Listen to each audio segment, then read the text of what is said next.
Welcome to The Explainer. So, have you ever wondered how nature manages to build its very own reservoirs in places where a single drop of rain might not fall for months or, even years? Well, let's dive right in and explore how some of Australia's absolute most bizarre and awe-inspiring trees manage to survive the relentless outback droughts. Just look at the sheer scale of our subject today. That is an actual person sitting right inside its branches. Seeing it like this pulls us straight into what is arguably the ultimate botanical survival strategy. It kind of forces us to ask, how do you survive years of relentless drought? And the answer is as simple as it is massive, by becoming a giant living water bottle. But here's the real secret, though. These are not your normal trees. When you or I picture a tree, we're usually imagining solid, hard wood, right? Well, these marvels actually act like giant living sponges. Their trunks and roots are packed with this fleshy, water-storing tissue that literally swells and shrinks depending on how much water they've managed to bank away. They completely lack the solid woody core you'd find in, say, a typical oak or pine tree. Okay, let's quickly clear up some terminology, because it can get a bit confusing. Globally, the term baobab refers to all Adansonia species, like those really famous ones you see in Madagascar and Africa. Boab, on the other hand, is simply the affectionate Aussie slang term for their local baobab. And bottle tree? Well, that's just the overarching shape descriptor for any tree with a swollen bottle-like trunk. So basically, all boabs are bottle trees, but on all bottle trees are boabs. Make sense, right? All right, meet the undisputed heavyweight of the outback, Adansonia gregorii. Notice the humans standing there for scale again. These giants can reach an astonishing 5 meters in diameter. Now, they usually max out around 12 meters tall, but what they lack in height, they absolutely make up for in sheer, majestic girth. But here's the kicker. These giants don't just survive extreme dry spells. They also have to endure massive environmental swings. The Australian outback is completely a land of extremes. Take this baobab, for instance. Deeply submerged during the wet season's monsoon floods, that smooth gray bark actually stretches out as the tree greedily drinks in as much water as it can physically hold, just prepping for those harsh, dry months ahead. And because they lack normal heartwood and rely entirely on that fleshy water-storing tissue we just talked about, botanists technically classify the massive boab as a giant succulent herb. Seriously, no way, right? It's not even a tree in the traditional sense. It is officially Australia's largest succulent. Just imagine a 10-meter-tall aloe vera plant. Now, to conserve all that precious internal water, they have to be incredibly efficient. Notice those yellowing leaves? Right at the tail end of the rainy season, they completely drop their foliage to stop moisture loss. This brilliant little trick allows them to patiently sit out the dry months on brutal, rocky landscapes. They just shut down the whole shebang and wait. And their reproductive cycle, just as extreme as their survival tactics. On one hand, you have these delicate, sweet-smelling, cream-colored flowers that bloom primarily at night, just waiting for very specific hawk moths to pollinate them. But then, on the other hand, you have their tough, woody fruit pods. When ripe, these heavy pods fall and actually shatter against the hard earth to aggressively scatter their seeds.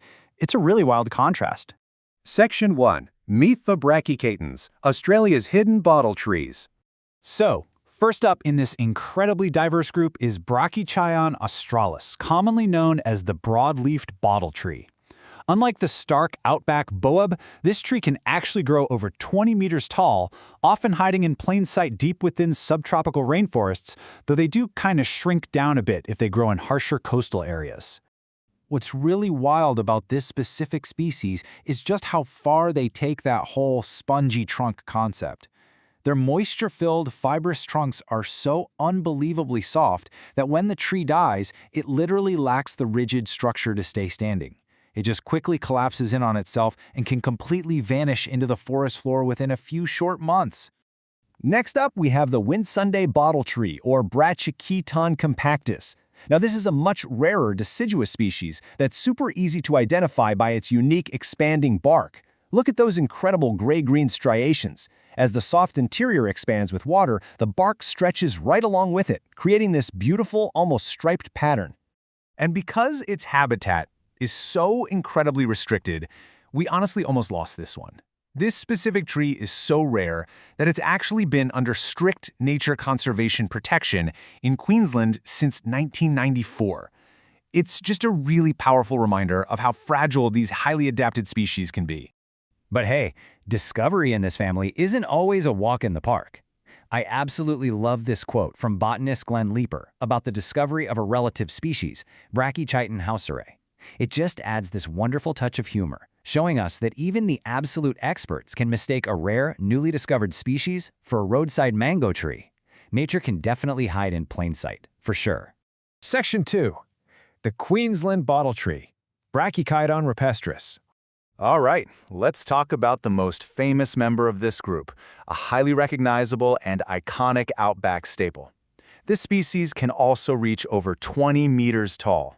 But it's kind of a bittersweet story. As agricultural land has been aggressively cleared for farming over the years, these impressive evergreen giants are very often the only things left standing in the fields. Farmers frequently leave them alone because of their imposing presence and, of course, the shade they provide for livestock. And it is so easy to see why they're loved and spared from the bulldozers. I mean, look at that massively swollen, perfectly bottle-shaped trunk. It makes them an absolute marvel of evolutionary biology. Literally every contour is designed to funnel and store water, creating this incredible living monument to outback survival. However, their survival is now deeply intertwined with ours.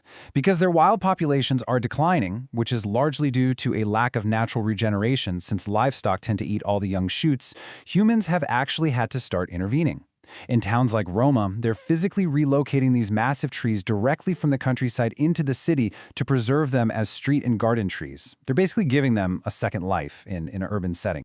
Which leaves us with a pretty provocative thought to wrap up this explainer. Considering their unbelievable resilience to extreme drought, will these botanical survivors ultimately outlast the profound ways we humans are changing their native landscapes? Or are they going to rely entirely on us to survive in urban gardens? It's a really deep question about the future of nature's greatest adapters. Anyway, thank you so much for joining me on The Explainer today. Keep asking questions, and I will see you next time.